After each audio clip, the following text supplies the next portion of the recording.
Hello and welcome to Mofo RC Garage. Today we have some updates on new parts that came in, like this one.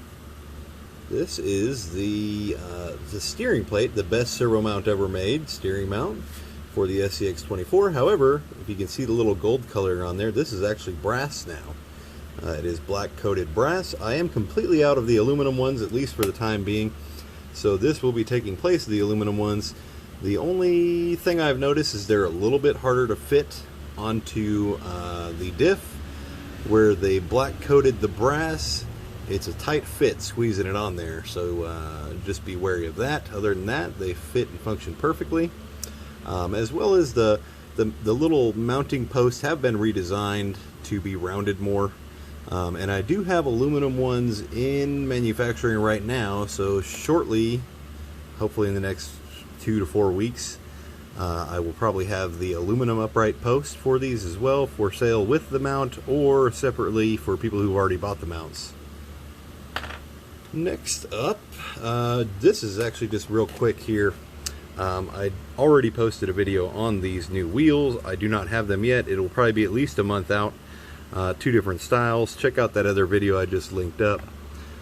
And let's see, we have this little guy here. This is the aluminum motor mount for the Surpass rocket motors. Somebody else told me these will also fit the 130 size brushed motors. I have not tried it to confirm it, but somebody has said they do. You know, it will just kind of mount on there using the M2.0 hardware screws, like so. You can adjust it in and out. I do also sell these motors and gears, and I will put this on shortly on the website with the whole kind of kit with this as well. I don't have many of these in stock left, but I will have the mounts for sale. This is the new aluminum 030 and 050 adjustable motor mount. This will allow you to mount your motor on here and have much more adjustment instead of just that little tiny bit of up and down movement.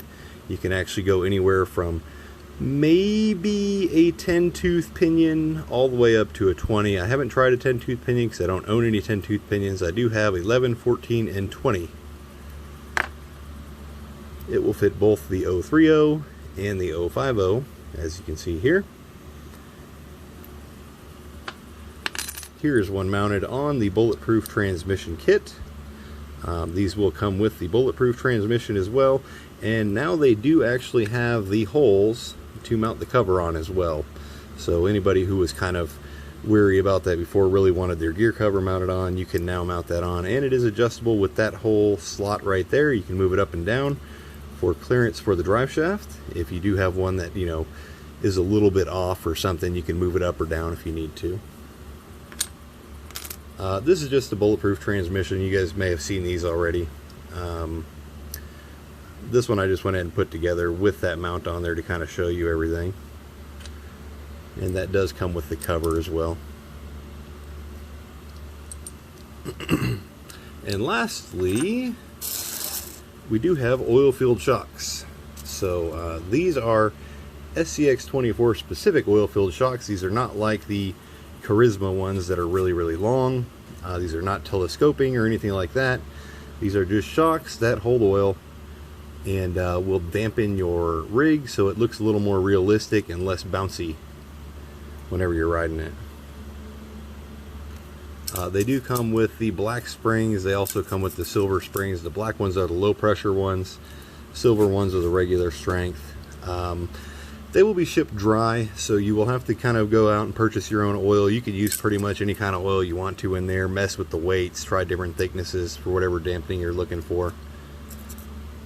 Same thing with the other double barrel shocks I was selling that I ran out of. I do have more of those on order. The way I like to install these is just put the one O-ring on right here. You don't have to use both the O-rings because that makes the ball really tight in there and does not allow the shock to kind of go in and out whenever your axles are articulating. So same thing shown here. I just have the one O-ring mounted on the small end of the brass ball.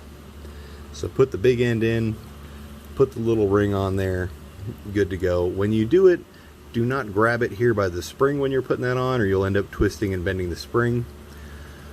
Another note, these do not have a threaded screw going through them. This is an actual shock shaft with O-rings on the inside. So when you take this bottom cap off, you'll need to slide the spring down, grab the cap, grab the shock shaft, and then twist off the little purchase here, mount or whatever. Same thing when you put it back on. You'll hold the shaft and screw it on. Try not to use pliers or anything unless you put a piece of tape on the pliers first, so you don't scratch up the shaft and then ruin the O-rings on the inside. I think that's pretty much it for tonight. Look forward to these on the website either tonight or tomorrow. And thank you for watching. Have a good night.